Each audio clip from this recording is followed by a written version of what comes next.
Sí, Es que yo no me veo. un poquito más. Más así. Perfecto, muchas gracias.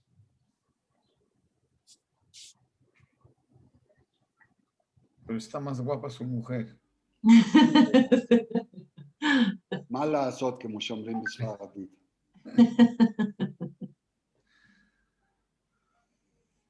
Déjame ponerle en silencio. No, quédate. No, no, con el micrófono igual.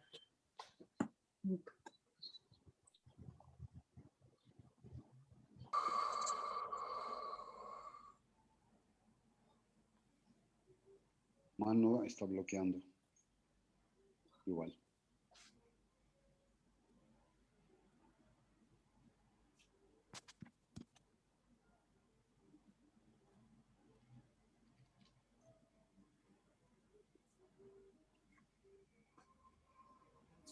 Gracias.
Bueno, pues, buenas tardes a todos.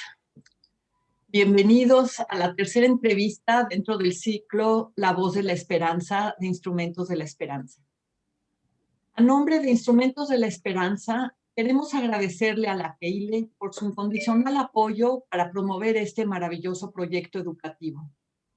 El día de hoy contamos con la presencia de nuestro gran investigador y entrevistador Alejandro Rubinstein y de nuestros invitados especiales, Yuval, Aarón y Tzvia David, hijos del gran clarinetista Yoel David Katz.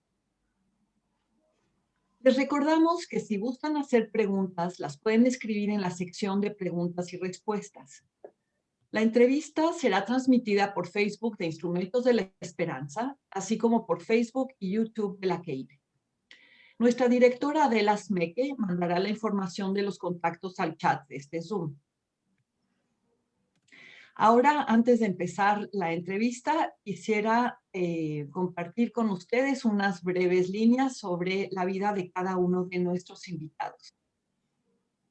Yuval es el hijo mayor. Nació en el kibutz Givat Oz en 1957. Emigró a México en 1974 a los 16 años y terminó la preparatoria en la Yavne. Estudió contador público en la Unitec y cuenta con un posgrado en administración. Está casado con Rosa Balas, con quien tiene 3 hijos ya casados y con nietos. Y Aarón, el hijo mediano, nació también en Israel. Emigró a México en 1974 con la familia. Estudió en la Yavne, pero en la preparatoria fue becado por la National Academy of Arts en Champaign, Illinois, a estudiar violín. Hizo Aliyá y el servicio militar en Israel, donde estudió Derecho. Actualmente es abogado en Israel, lector de Derecho en el Centro Académico Pérez en Rehovot y es violinista. Tiene 5 hijos. Tzvia, su hija menor, nació en Haifa, Israel. Emigró a México a los 6 años con toda su familia. Estudió en el Colegio Yavne y en la Yiddish. Trabajó 10 años como administradora del Colegio Yavne. Actualmente está casada con Isaac Heidenberg y con 3 hijos y nieta. Es amante de la danza, yoga y meditación. Como les dije, si gustan hacer alguna pregunta, pueden hacerlo a lo largo de la entrevista y nosotras las podremos leer al final y darles también respuesta. Antes de dar inicio a la entrevista, los invitamos a ver un muy breve video que explica la misión de la Fundación Instrumentos de la Esperanza, que tiene el honor de contar en su acervo el clarinete del maestro Joel David.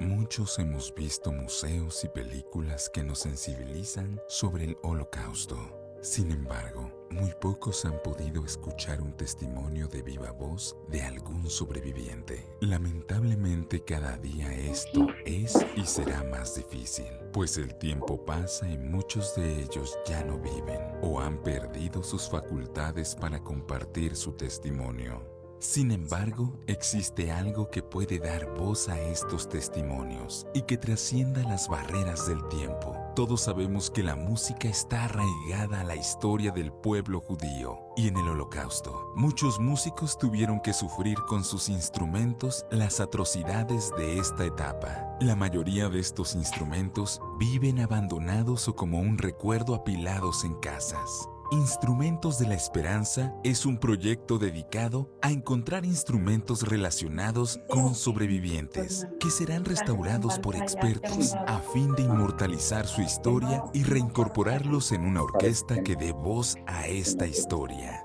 Imagina qué forma más clara de brindar homenaje a aquellos sobrevivientes que padecieron junto con su música, que regresarle la voz a sus instrumentos. Es momento de componer la armonía del mañana, ya que las partituras del futuro se alimentan de las memorias del pasado. La esperanza está en todos lados.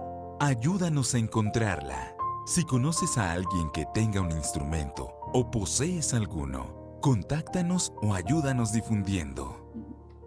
Instrumentos de la Esperanza. Bueno, pues ahora sí, Alejandro, todos tuyos. Muchas gracias, Vivi. Buenos días a todo mundo. Bueno, de hecho, buenas tardes. Y vamos a iniciar esta entrevista. Y empezamos obviamente con los hermanos David. Es un placer conducir esta entrevista que traspasa las fronteras. Sria y Yuval viven en México y Yaron vive en Israel. Es el primer caso de una entrevista donde la estamos haciendo más allá de nuestras fronteras en dos casos, o sea, teniendo la gente viviendo en este país y también en Eretz Israel, lo cual nos da mucho gusto. Y si les parece bien, centremos ahora nuestra atención a su padre y al músico, Joel David Katz. Él nació en Budapest en 1928, en el seno de una familia que era secular o era religiosa. Era secular, no era religiosa, judía normal, tradicional. ¿Y cuál fue el nombre original de su padre? ¿Cómo se llamaban sus padres y a dónde nacieron? Mi papá nació en Hungría, en Budapest, en la capital. Su nombre original era Gabor, que se traduce en Gabriel, el apellido Hirschfeld, bien alemán, y sus papás Armin Hirschfeld y Elisabeth Katz. Mira, interesante el hecho de que haya cambiado su nombre. ¿Ellos dónde nacieron, tu abuelo y tu abuela? Ellos también en Hungría. Los papás de ellos sí nacieron en otros lugares, Yuval sabe, pero ellos sí en Hungría. Sus papás, uno en Eslovaquia y otro en Hungría. Ah, muy bien. Todos por la misma zona, en la misma área finalmente. Sí. ¿Fue en Budapest en donde cursó sus primeros estudios, Joel? Sí, estudió de hecho la primaria ahí y quiero agregar un comentario en ese aspecto. En Hungría se había impuesto un tipo de educación desde la primaria donde metieron la educación musical. Entonces desde la primaria ya les metían educación musical empezada por coros y notas y solfeo y todo eso. Desde la primaria les metían ese gusto y ya era, digamos, obligatoria. Entonces desde primaria él ya tenía ese gusto y ya más grandes les hacían escoger un instrumento. A él ya no le tocó esa parte porque se cruzó la guerra y ya no pudo llegar a esa parte de escoger algún instrumento, pero la base de la educación musical ya la tuvo en Hungría en la primaria. Ah, qué interesante. Y empezó obviamente con coros o con el solfeo, como lo dices, pero no Sí, con el clarinete, eso ya es no, posterior en su vida. Muy bien. mucho posterior. Entonces, si nos retrotraemos un poquito, no a la Segunda Guerra Mundial, sino a la Primera Guerra Mundial, tengo entendido que el abuelo de ustedes combatió en la Primera Guerra Mundial. ¿Qué nos pueden compartir al respecto?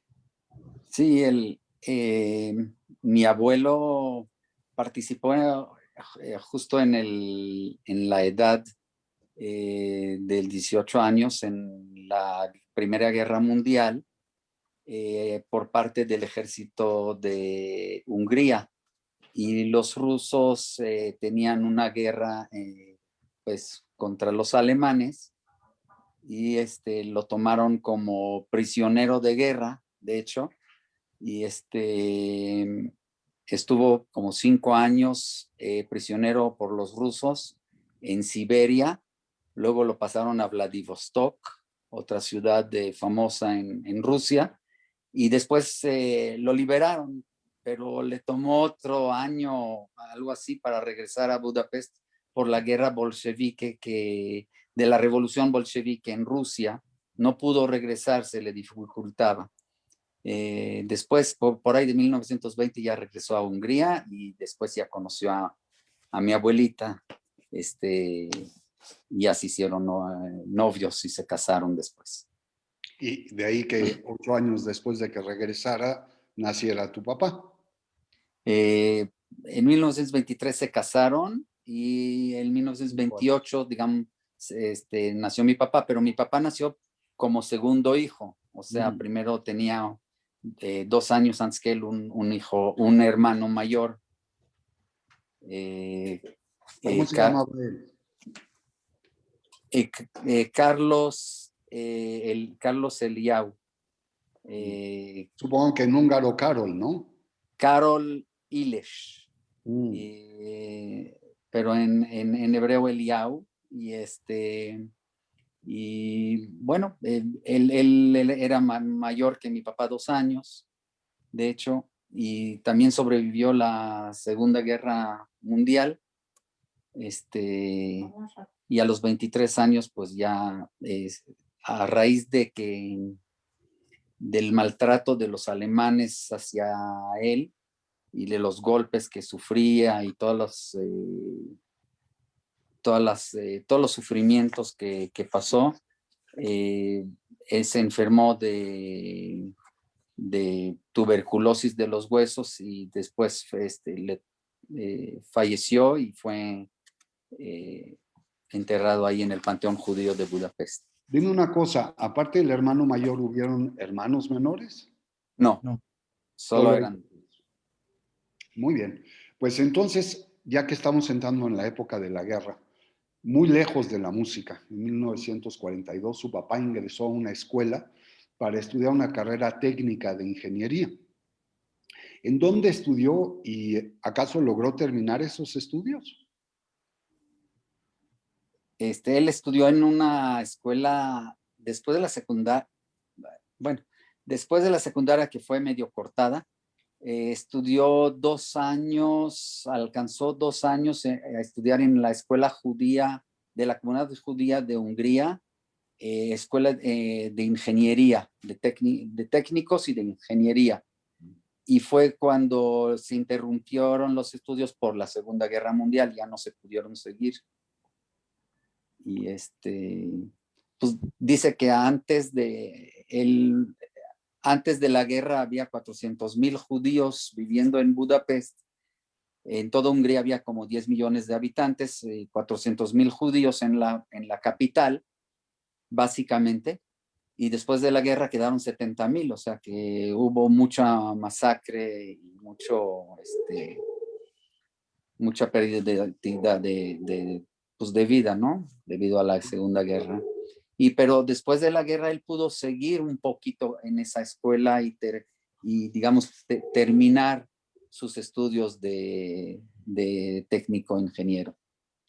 Y pues esto que narras es muy cierto porque Hungría tuvo una participación en la Segunda Guerra Mundial corta, pero cruenta, muy difícil.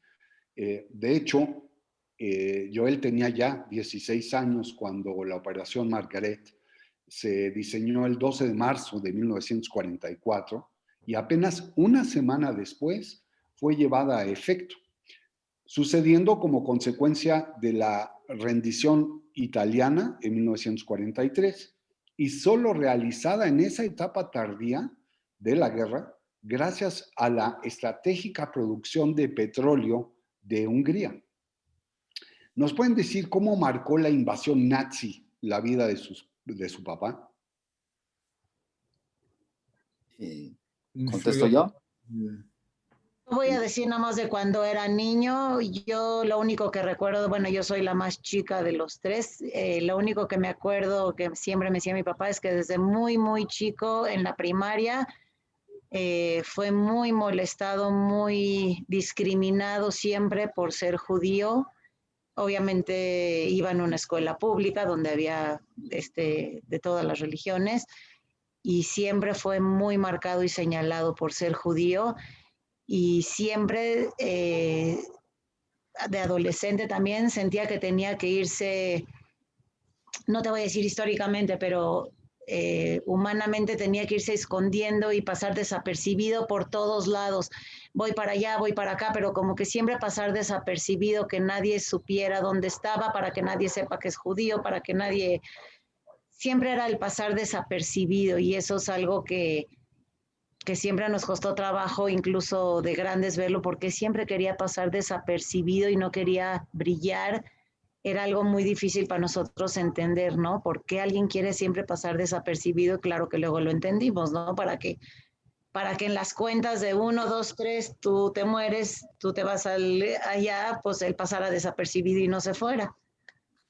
Y ahora sí quiero. Yaron, ¿tú puedes comentarnos algo al respecto de cómo le marcó a tu papá la vida esta invasión, este periodo tan corto pero tan difícil en su vida? Bueno, no es corto, es cuando esto pasa a una edad que te formas y tienes todos los días, tienes miedo que te vas a morir o te van a agarrar o vas a ir a la prisión o te van a golpear y ves la gente a tu alrededor que les pasa eso, pues no importa si es, bueno, si es un día, si es corto, ¿no? Pero si son años, marca toda tu vida.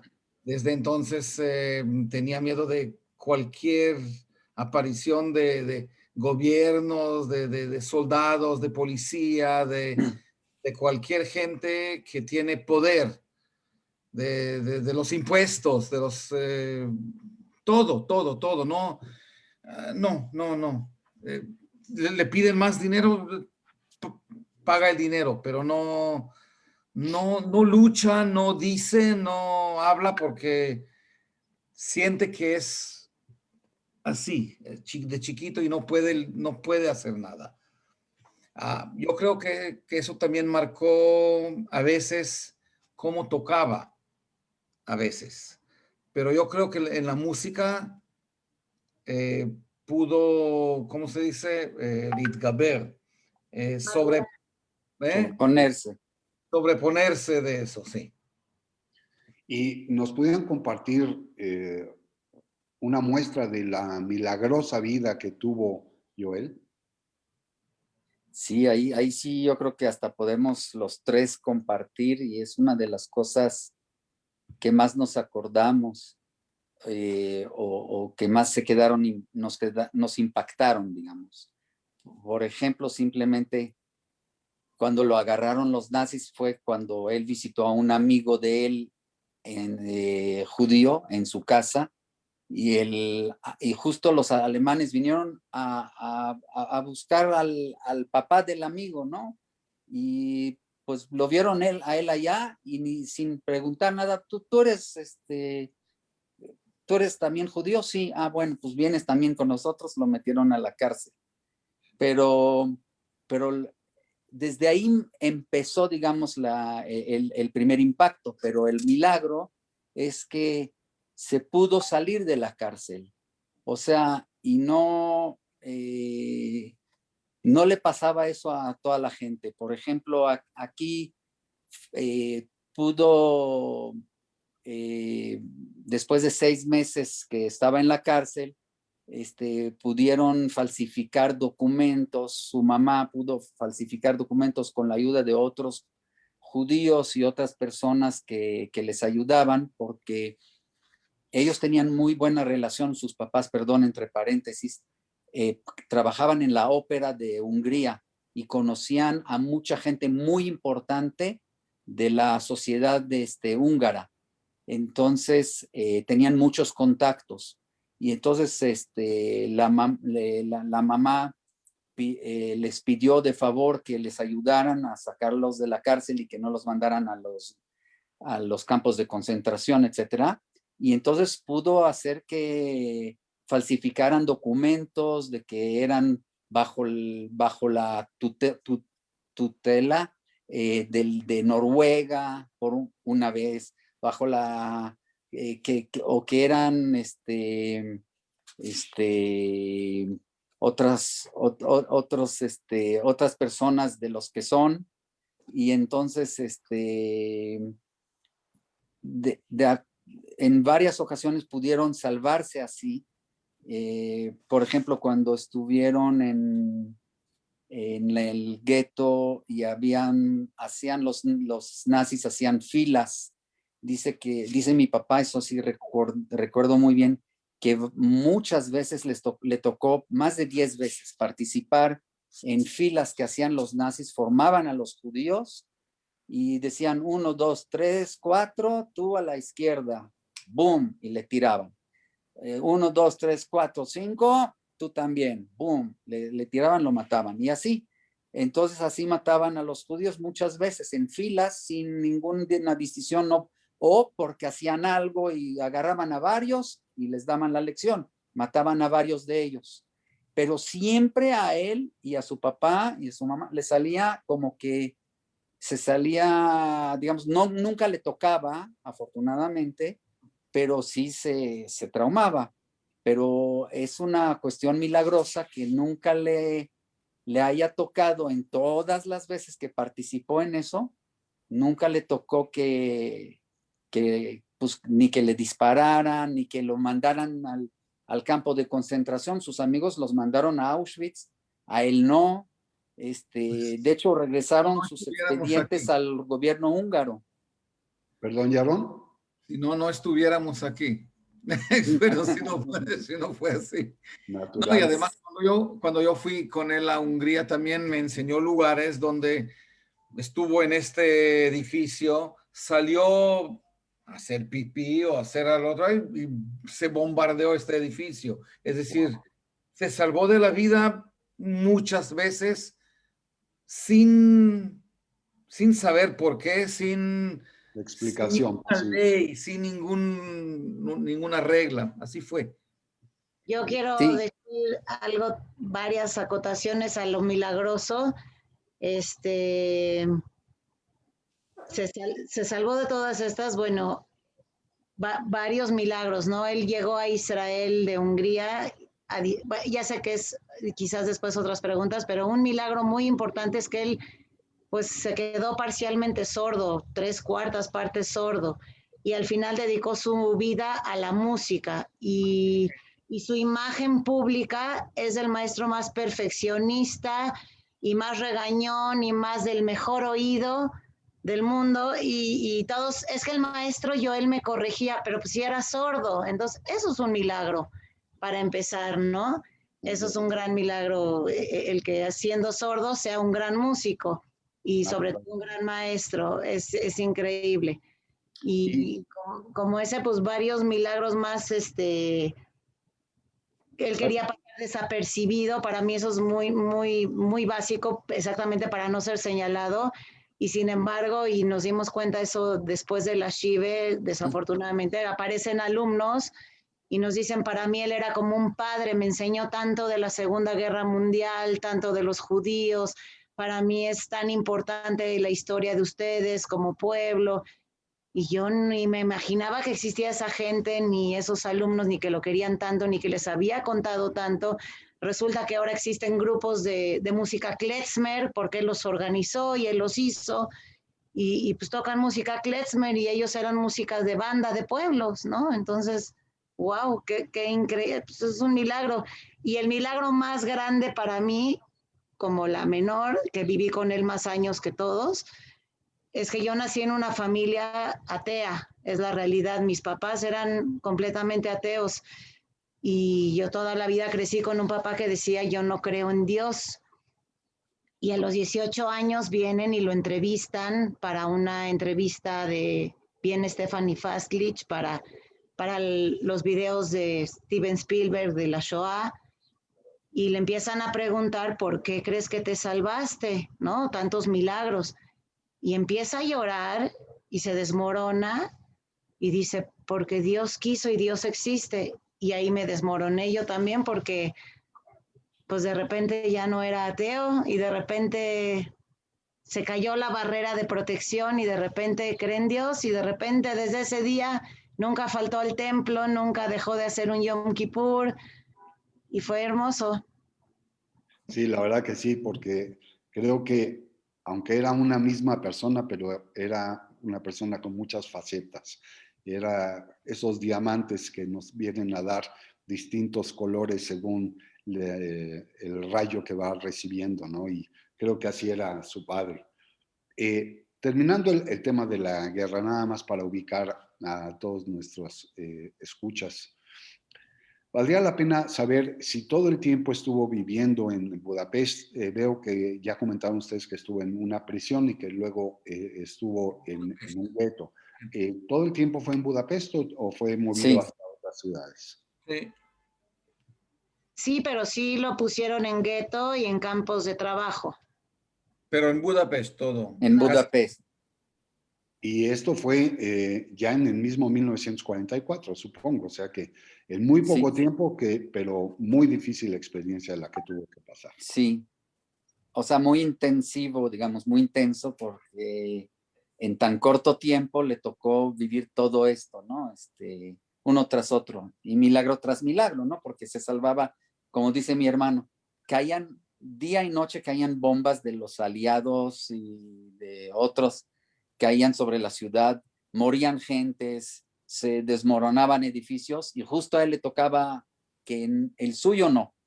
Entonces, nunca, a pesar de que participó todo el tiempo y se escondían y trataba, y aunque estaban en la cárcel, pues no, por ejemplo, durante 6 meses que estaban en la cárcel, nunca tocó que bombardearan la cárcel. Al ladito sí, pero a la cárcel no. Y en el gueto tampoco. Y así como que hubo muchos milagros, y eso son cosas que, a pesar de que son cosas malas, son cosas buenas. O sea, mala que hubo bombardeos de civiles, pero buena que se salvaron muchos, entre ellos él. Muy bien, ahora, él es liberado en el 45, naturalmente, y Sí, su abuelo Armin, ¿cómo es que él regresa a Budapest en el mismo año? no, eso es que no, de eso sí no sé. No sé si alguno de mis hermanos sepa de eso, no. No. Sé nada más, perdón, estoy confundiendo. Desde 1944, Su papá estuvo con su él en papá, el, su papá estuvo en el, no, ¿mandé? su No, papá estuvo con él en el gueto. Todo el tiempo. sí, y fue liberado. No, de hecho, yo no creo que se regresó a Budapest, sino estaba en Budapest con mi papá y con mi mamá, y con su mamá. Nada más en la Primera Guerra Mundial es cuando se salió de Budapest y fue prisionero de guerra en Rusia, y fue después que regresó a Budapest. Pero eso fue en la Primera Guerra Mundial. La Primera Guerra. Entonces, al término de la guerra, regresando a su papá, Joel completó sus estudios, retomó su participación en una organización sionista Y Sí. finalmente emigró a Israel para hacer propio el nombre que hoy le conocemos. ¿En qué medio llegó a su destino? ¿Cómo es que llega él a Israel? Él llega en un barco, o sea, él estaba en una TNUA, en una organización sionista que habían muchas en esa época en Europa, ¿En y al cuál? perdón, Fue a ¿En cuál? Shomer HaTzair, yo creo. Ah, sí. no estoy segura, ahí en sus fotos dice Atsioní, pero no sé realmente cuál era.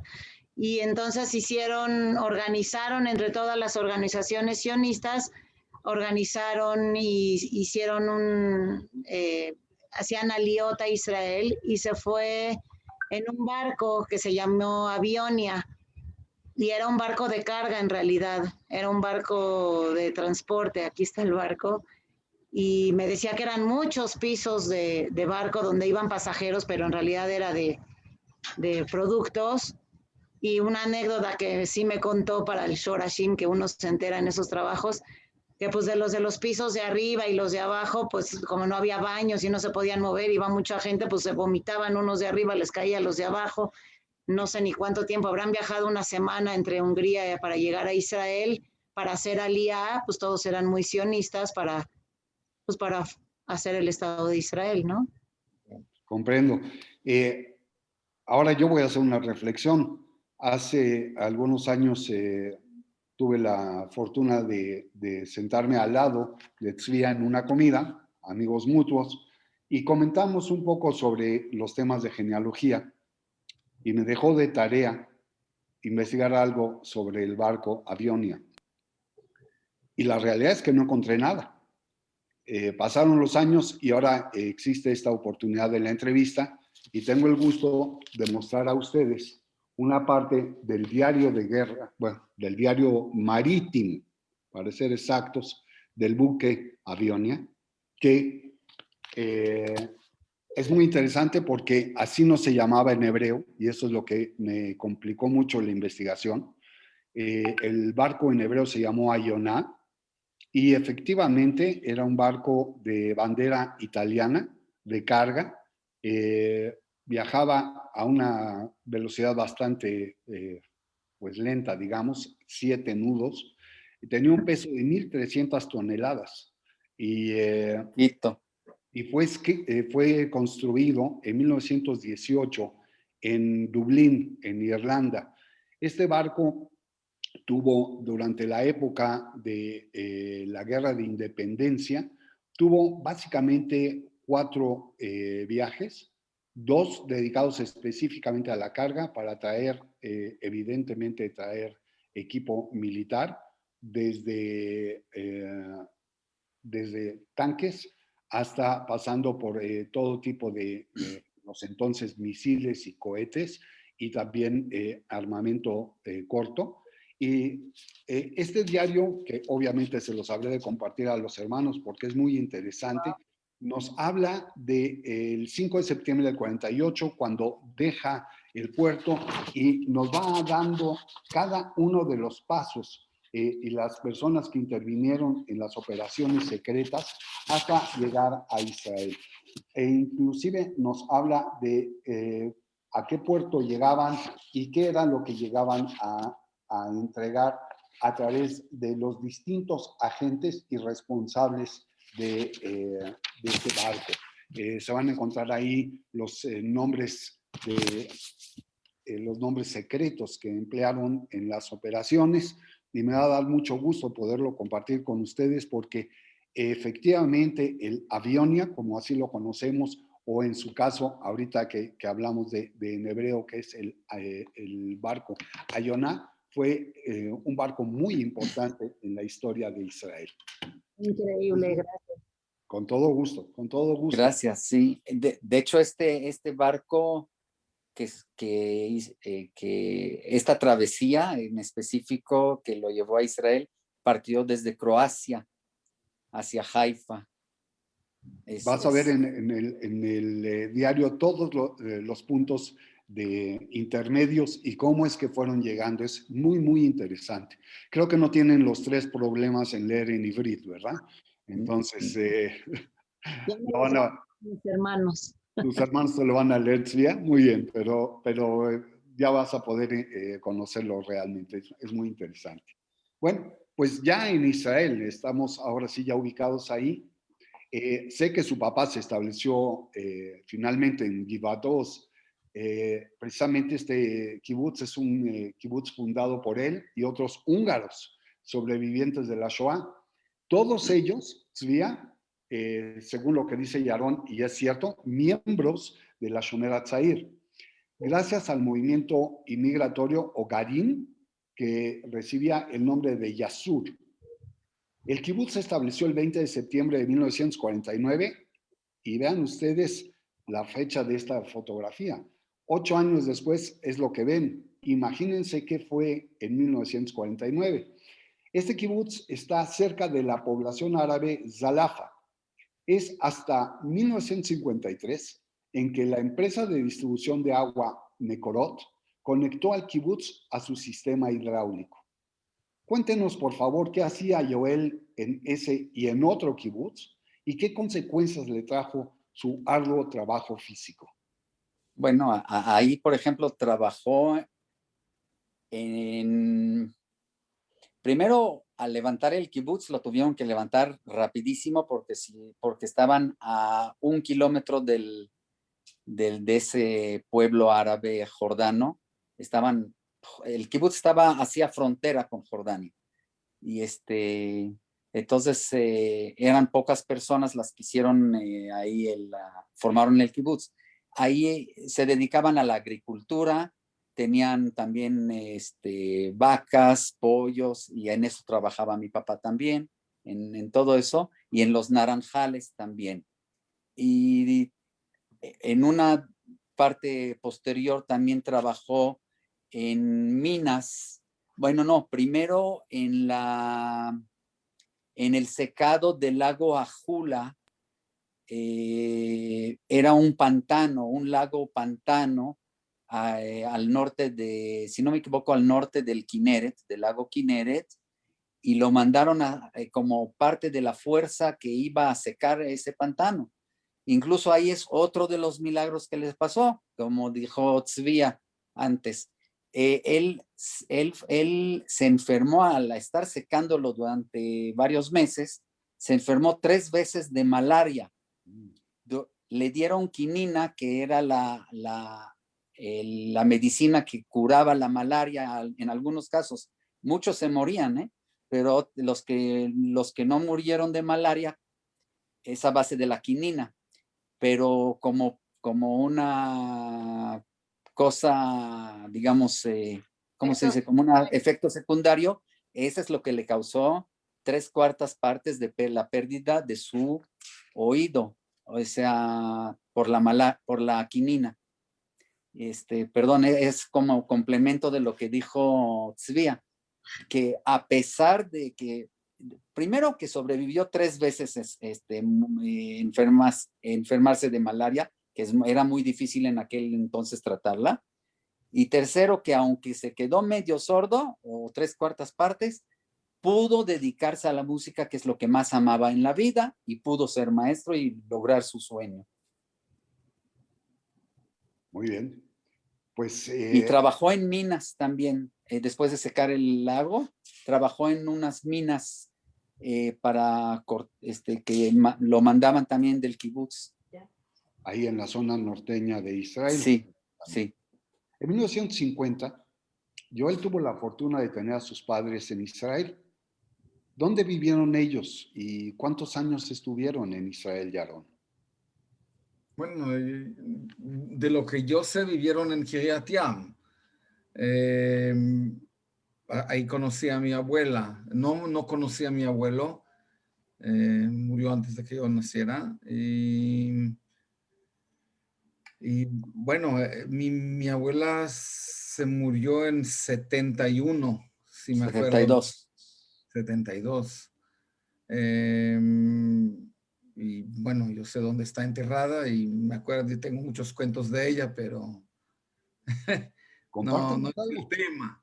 Pero ahí vivieron en Kiryat Yam y me imagino que viajaron a ver a mi papá y mi papá viajó a verlos a ellos, pero en este tiempo fue muy lejos, porque no había muchos medios ¿cómo se? Transporte. Transporte. ¿Y les gustó Israel a ellos, aunque vivieran pocos años en Israel? Pues, keine Kultur, ¿cómo se dice? No, Había falta de cultura en ese estuvo entonces. yo creo que de lo que Después, nunca oí cosas feas, ¿no? Pero de lo que me acuerdo como niño, así. yo al contrario, conviví mucho con mi abuelita. No conocí a mi abuelo, falleció 2 años antes de que yo naciera, pero con mi abuelita sí, porque éramos vecinos casa con casa. Mi papá compró una casa después de salir del kibutz, junto a mi abuelita. Y de hecho, cuando llegaron a Israel, mis abuelitos, pues les dieron nada más como un departamentito de 40 metros cuadrados que tenía sala, comedor y dormitorio junto. Sí. Y otro era una cocineta y un baño. Eso era la casa. Entonces convivíamos al lado en otra casa que compró mi papá, saliendo del kibutz. Después, si quieren saber por qué, es otro cuentitecito. Pero y yo platicaba mucho con ella y ella estaba muy contenta de vivir allá en Israel y de poder convivir con su hijo único que quedaba, porque ya no le quedaba esposo, ni el otro hijo que murió en Hungría. Y yo creo que también aquí lo importante es que cuando llegaron a Israel después de mi papá, un año o dos después, pues aquí que todos se cambiaron el nombre, ¿no? Para olvidar todo el horror de la guerra. Sí. O sea, de llamarse, como dijimos, Armin Hirschfeld, se cambió el nombre a Tzvi David, de ahí me llamo yo Tzvi David, y la esposa Ruth se llamaba Elizabeth, se lo cambió también, y mi papá de Gabor Hirschfeld a Joel David. Entonces No, todos... pero mi papá se lo cambiaron los amigos en el kibutz, porque siempre le llamaban Yoyo, los húngaros. Pero, y después, dice, siempre le llamaban Joel, aunque no fue su nombre ni nada. Se le Entonces pegó. ya se cambió. Entonces, cuando cambió, ya cambió. Entonces, y todos sus papeles oficiales, de hecho, están como Joel, pero el apellido alemán sí se lo querían quitar para olvidar todo el pasado de guerra 100%. Pues algo muy común en muchas El nombre mediano de mi hijo chiquito es Joel. Se llama Atai Joel David. qué bonito. Entonces queda perpetuado. Muy bien. Y ahora pasando un poquito al lado de la familia inmediata también de ustedes, su mamá. ¿Cómo conoció su papá a su mamá? ¿Cuál era su nombre? ¿A qué se dedicaba? En la estación del autobús. ¿Cómo? A ver, Yaron, pero cuenta el background de mamá. Bueno, mi mamá nació en México y también hizo aliyah con Hashomer Hatzair a Megiddo, al kibbutz Megiddo. Y Queda Megiddo junto con el está a kibutz un lado de la intersection, ¿cómo se llama? La Sí, intersección. intersección. Y va todos en el otro lado. Y en este entonces había una vez al día un camión a Tel Aviv y una vez al día regresaba. Y entonces no te podías esconder. Si vas a Tel Aviv, conoces a todos los que van a Tel Aviv de ahí, que no habían muchos. Entonces se conocieron en la estación y ella tocaba piano. Él fue a estudiar clarinete en Tel Aviv. Entonces se juntaron. Interesante. ¿Y cómo se llamaba su mamá? Batia. Se llamaba Berta de México, pero en Israel Batia. ¿Y el apellido de la familia? Goldberg. Goldberg, muy bien. Y se casaron ellos en 1956. Y supongo que ya en ese entonces, como ya lo estabas tú narrando, Yaron, y tu papá, Joel, tocaba ya el clarinete. ¿Nos pueden compartir alguna anécdota que tenga en relación con la música sobre la boda de Joel y de Batia? La verdad, música de la boda no sé, porque ellos se casaron en el backyard, ¿cómo se dice? En el patio Del de kibutz. de la prima de mi mamá, es decir, de su tío y su tía, y ahí en el patio, entre los árboles del patio, se casaron. ¿Y quién tocó?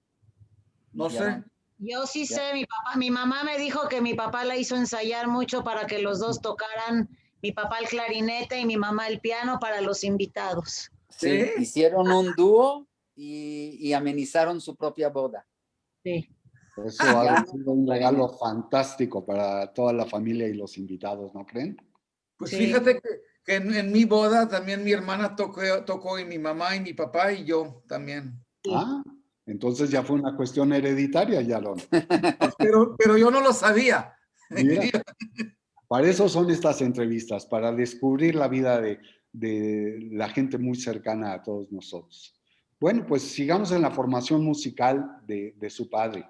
Sabemos que fue en Tel Aviv, Yaron ya lo había narrado, y esa formación fue a cargo de Yona Etlinger, el primer clarinetista de la Filarmónica de Israel.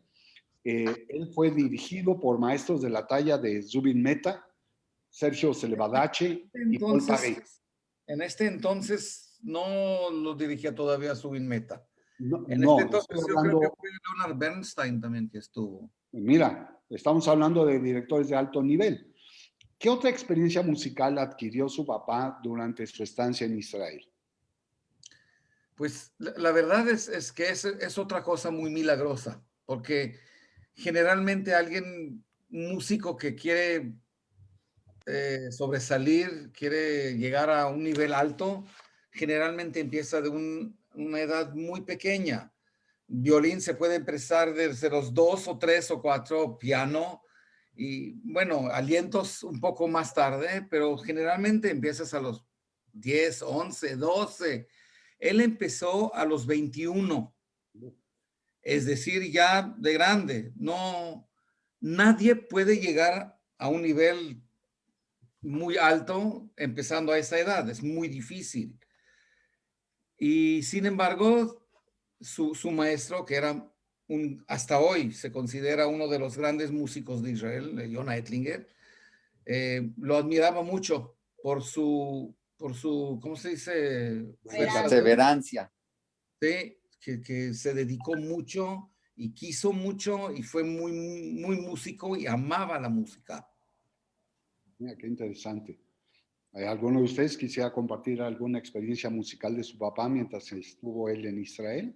Sí, bueno, participó en muchísimas, bueno, primero en su formación, pues sí, como tú dijiste, Yona Ettinger, con directores de orquesta como Zubin Mehta y como el otro que se me fue ahorita el nombre que dijo mi hermano, y otros directores de orquesta, y participó en muchas orquestas de cámara, tanto que él armó como que él participó. Y como fue también alumno, también fue maestro. Y yo me acuerdo que trabajó primero en el día como ingeniero en alguna fábrica y luego en las tardes y noches como maestro iba a todos los kibutzim del norte de Israel. De hecho, él conoce a todos los kibutzim del norte de Israel, por lo menos a 20, y tuvo como 40 alumnos. Después ya dejó de plano la ingeniería y se dedicó a dar clases, que es lo que le gustaba.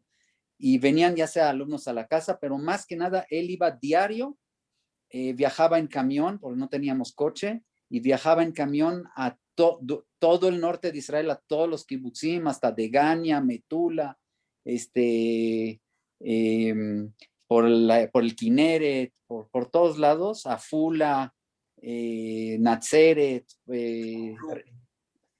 muchos kibutzim que están ahí también y ciudades que están en el norte para dar clases a alumnos. Y entonces ahí formaba también pequeños, digamos, pequeñas orquestitas para que entre sus alumnos, para que tocaran, y con él también, y entre él y otros maestros, y luego hacía muchos dúos y tríos y orquestas de cámara en otros lados de Israel, en el centro, en Tel Aviv, incluso hasta Jerusalén, en Rehovot, me acuerdo también. Wow, una Incluso vasta- con mi mamá era pianista y maestra de piano, y tenía muchos alumnos en la casa, como 20 alumnos, y diario daba clases. Entonces luego entre ellos dos tocaban, hacían dúos, y con otros luego se juntaban otros músicos y tocaban otros en otras orquestas, ¿no? Que ellos formaban. Interesante. Muchísimos. Yo creo que como 4 veces al año daban conciertos. Tuvo una gran experiencia en Israel, pero ahora me salta la pregunta de cómo es que él decide, él, su esposa, deciden regresar o venir, perdón, no regresar, venir a México y establecerse aquí. Y en su caso también, ¿a qué dedicó su vida en México? Svia. Yo pensaba siempre que fue idea de mi papá regresar, salirse de Israel por toda la guerra, pero creo que fue idea de mi mamá. Tuvimos algún primo que falleció en alguna de las guerras por ser soldado. Yo creo que no querían que mis hermanos ni nadie les pasara nada, miedo al servicio militar, a la tzabá. Y mi mamá siendo mexicana y teniendo una hermana en México y teniendo la posibilidad de que alguien nos acogiera acá, pues decidieron que nos salgamos de Israel justo después de la guerra del 74. Entonces mi hermano Yuval lo mandaron primero antes que cumpliera los 18 y no lo dejaran salir de Israel, y luego lo alcanzamos los demás y nos recibieron mis tíos en México, los Chartarivsky, que nos recibieron con las manos abiertas, siempre nos apoyaron, y pues desde entonces nos quedamos en México y ya establecidos acá, nada más que mi hermano Yaron pues decidió que su corazón estaba allá y se regresó a hacer el ejército, a hacer todo. Así es que tú, Yaron, regresaste a Israel, ¿en qué año? Yo regresé en 82, pero la verdad es que yo me fui de México en 76 a Estados Unidos a estudiar el violín. Pues tienes un Entonces, español magnífico para haber estado muy poco tiempo. estuve 2 años en México, pero como toda mi clase se reían de mi acento, entonces tuve que estudiar muy bien para que no se ríen. Muy bien, muy bien, la verdad. ¿Su papá Nada más qué se dedicó? complementando, pues, si puedo, las palabras que dijo Tzvia, que por qué estamos en México. Son tantas guerras que pasó mi papá. Él no tuvo Primero, fuerza.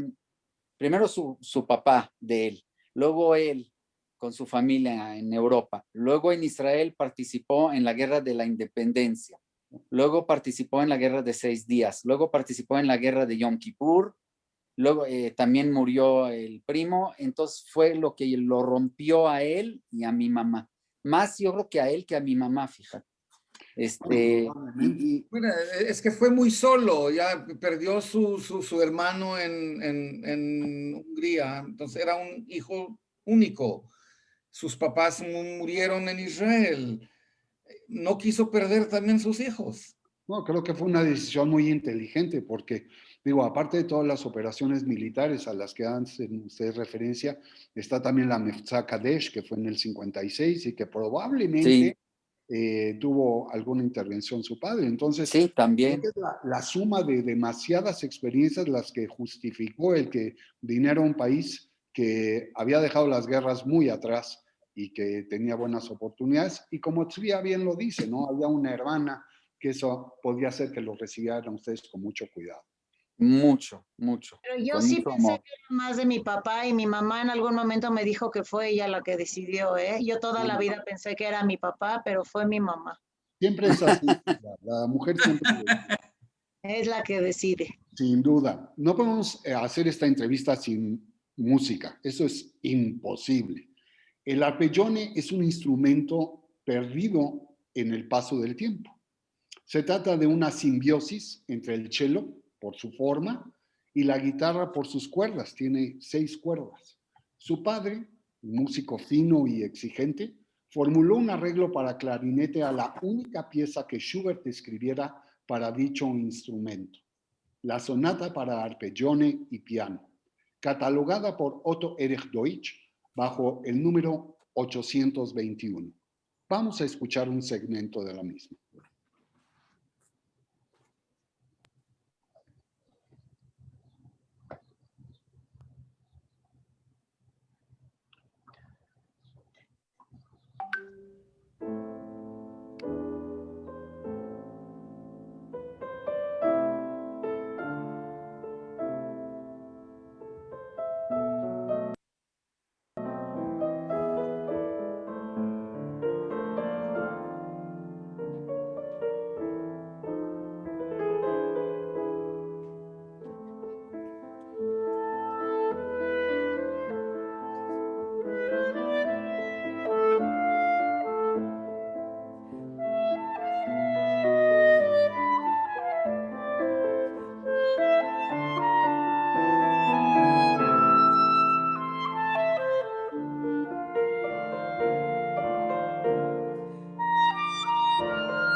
Hermosa realmente.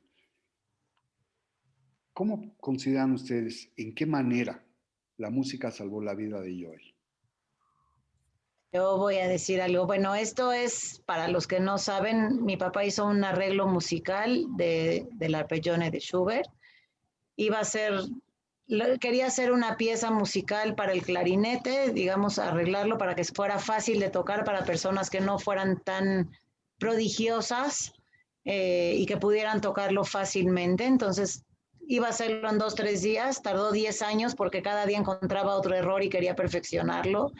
Tuvo un alumno que lo ayudó muchísimo, lo ayudó a digitalizarlo, Gerardo Schiavón, fue el que lo ayudó y cada día lo hacía y eso es lo que le daba vida, no le importó hasta regalarlo con tal de que la gente lo pudiera tocar, transmitir el conocimiento y lograr que la gente amara la música. De hecho, cuando mi papá falleció, una de sus voluntades primordiales era que todas sus notas musicales se donaran al Conservatorio Nacional, donde están a dominio público para que todo el mundo las pueda tomar prestadas, usarlas. Son notas que casi nadie en el mundo tiene esa variedad y esa pues, cantidad. Todos la toman prestadas y la devuelven. Esta Galería Joel David con su nombre. Tardamos 3 años en que nos las aceptaran y la organizaran adecuadamente. Está su nombre ahí. Y cómo contribuyó, le dio sentido a su vida 100%, todo, sus clases, sus alumnos, hacer el arreglo, hasta sus ahorros, le dio sentido completamente a su vida. Sí, se concentró mucho en esto porque ya había renunciado después de como 30 años de dar clases en el Conservatorio Nacional.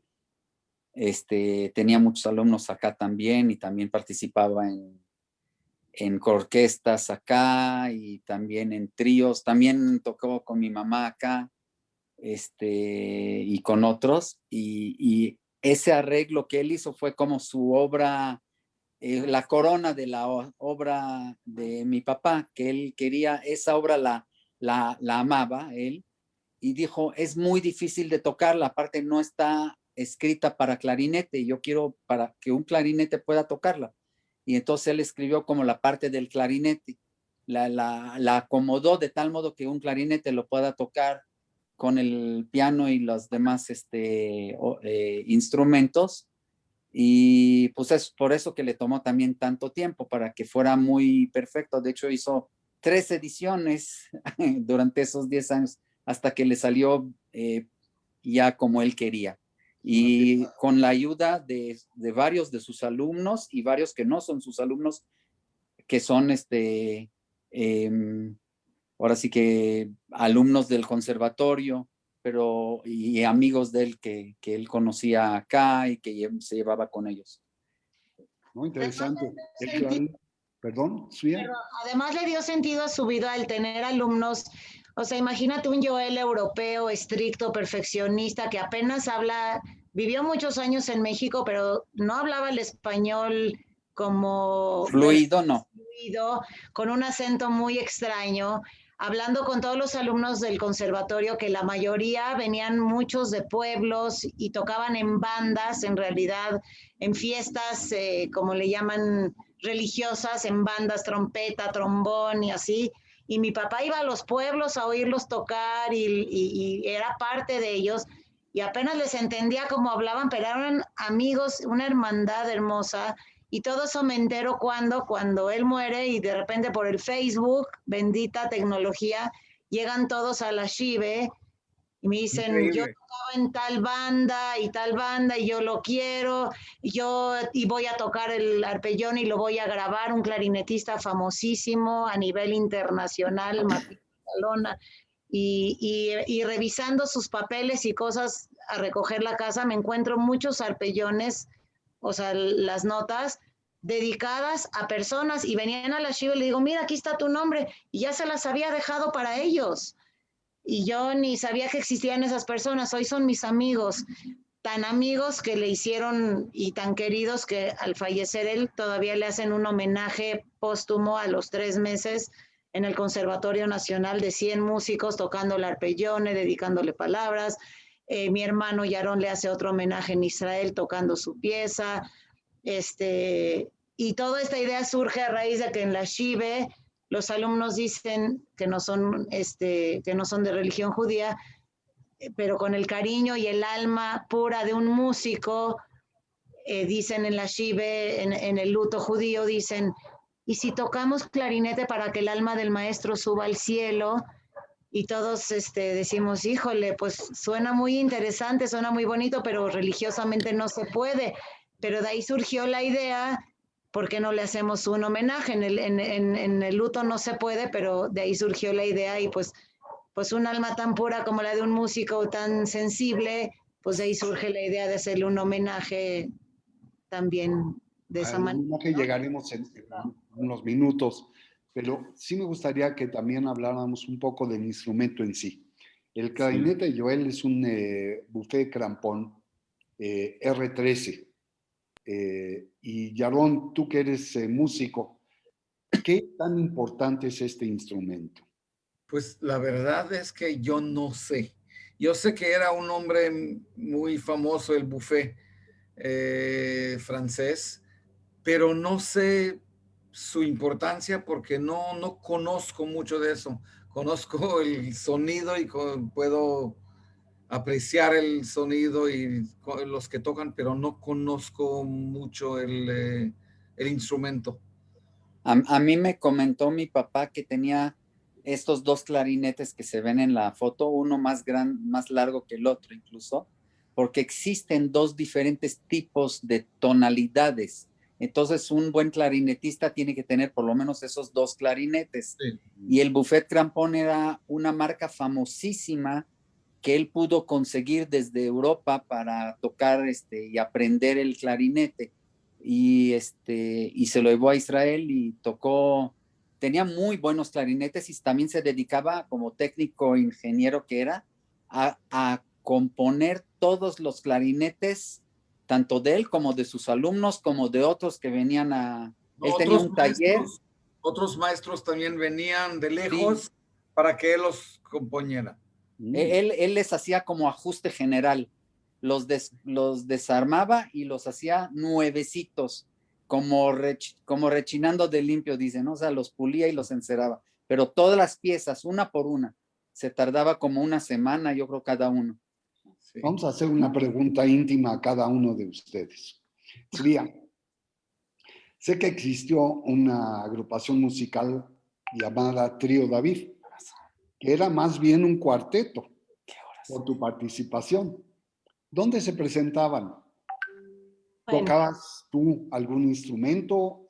Y también, ¿qué representó el Conservatorio Nacional de Música de México para tu papá y para sus alumnos? Bueno, en realidad sí era trío, mi papá, mi hermano Yaron y mi mamá sí tocaron, pues realmente no sé exacto, no recuerdo en todos lados, pero sí en Sala Chopin, seguramente en el Deportivo, en el Eichel y en varios más. Yaron se acordará más en dónde.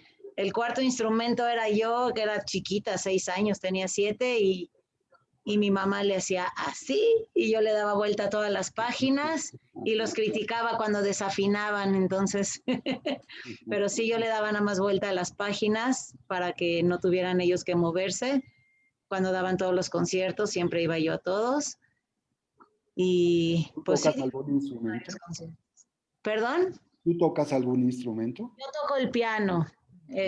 Hace muchos años no estudio, pero toco de oído. Obviamente tengo oído un poco absoluto, o sea, sí me doy cuenta cuando alguien desafina, porque toda la vida escucharlos tocar y puedo sacar melodías de oído. Pues mi hermano Yaron también siempre lo escuché practicar, y a mis papás también.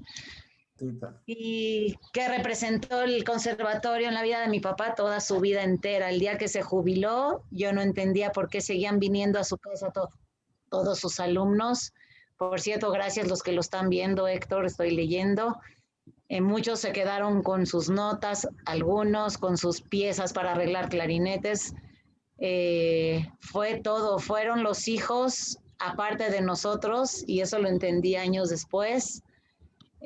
Fue una manera de no olvidar, porque nunca olvidó. Mi papá desafortunadamente sí es de los que siempre vivió como sobreviviente, nunca lo olvidó, nunca nos permitió olvidarlo, nunca quisimos escucharlo, nunca fuimos a la marcha de la vida, repito, nunca quisimos realmente escuchar el sufrimiento. Creo que es muy difícil para un hijo ser hijo de sobreviviente.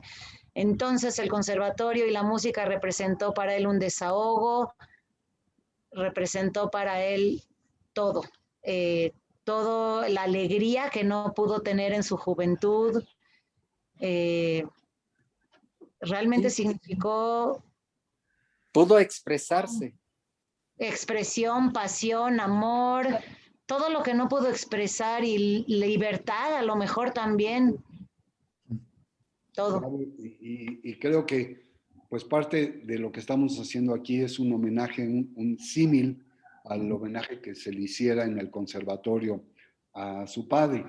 Y ahora sí, Yuval, si me permites, voy a dar lectura a algunas de las palabras que expresaste en el homenaje en el Conservatorio Nacional de Música, en precisamente aquel evento en memoria de tu papá.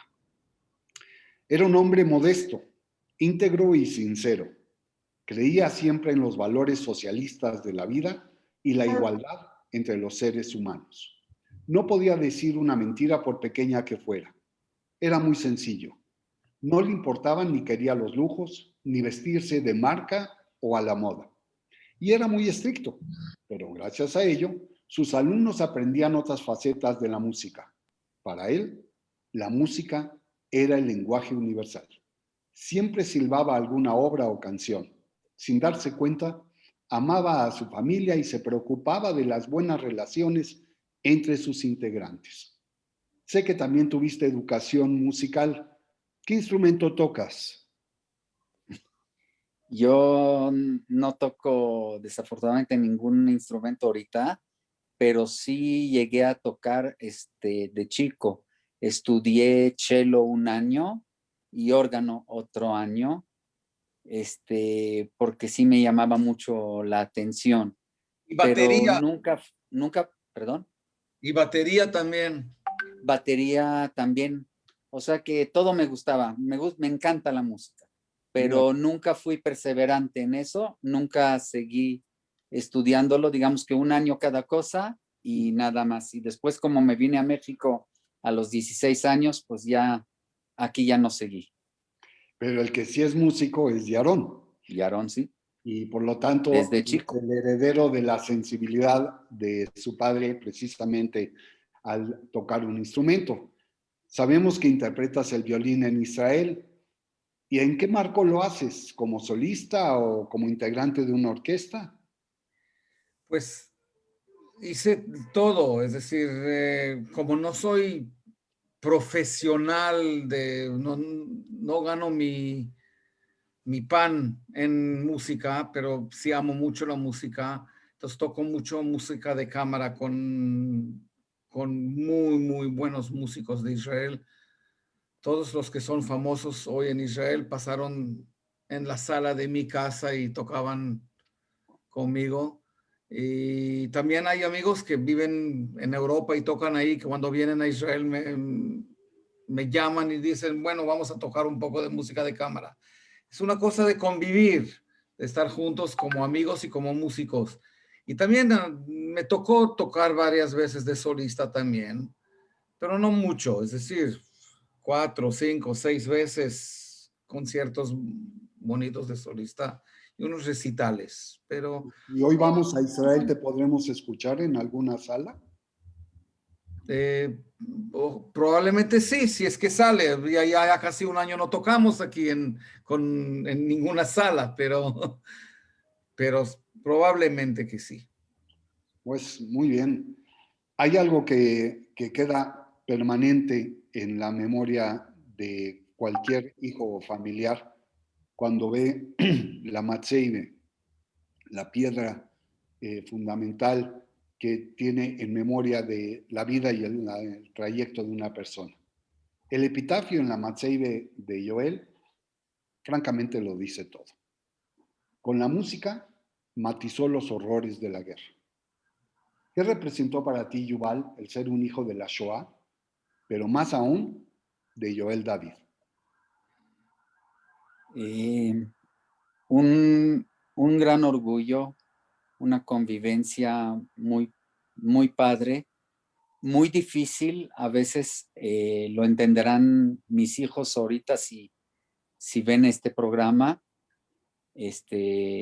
porque así como él se traumó y vivió también con nosotros, convivió, pero de una forma un poco peculiar y especial, ciertos genes y cierta experiencia y ciertos matices de eso, pues pasaron a sus hijos, entre ellos a mí. Entonces yo también, mi personalidad se formó en parte con eso, con las cosas buenas y las malas, y entonces, pues así amo a mis hijos y así los defiendo y así los quiero y a mi familia y a mi esposa y siempre quiero su bien, igual que mi papá. Y es lo que yo puedo decir, no sé mis hermanos si quieren agregar cosas. Pues yo tomé de él más que nada al amor de la música y la perfección con la cual vienes a la música, es decir, siempre hacerlo lo más bonito posible, lo más, no sé cómo se dice, finés, no sé cómo se dice en español. También sensible y fino. Fino, hacerlo bonito, hacerlo musical, expresar todo lo que tienes adentro, sacarlo afuera.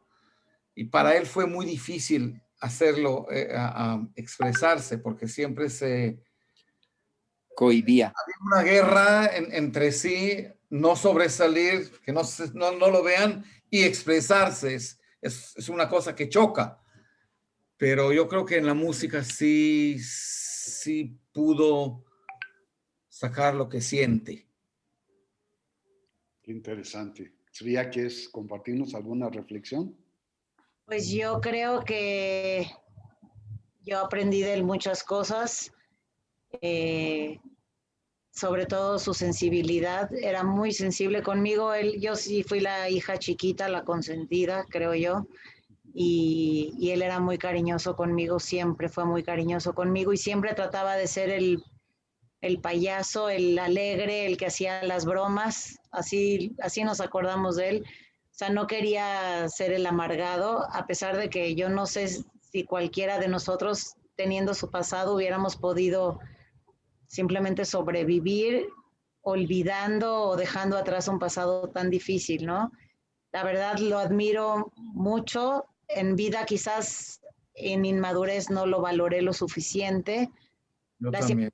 uno que llegar a los 40 y tantos o a los 50 para darse cuenta de la fortaleza de las personas, ¿no? Por eso, la verdad, la madurez es muy importante para valorar a las personas.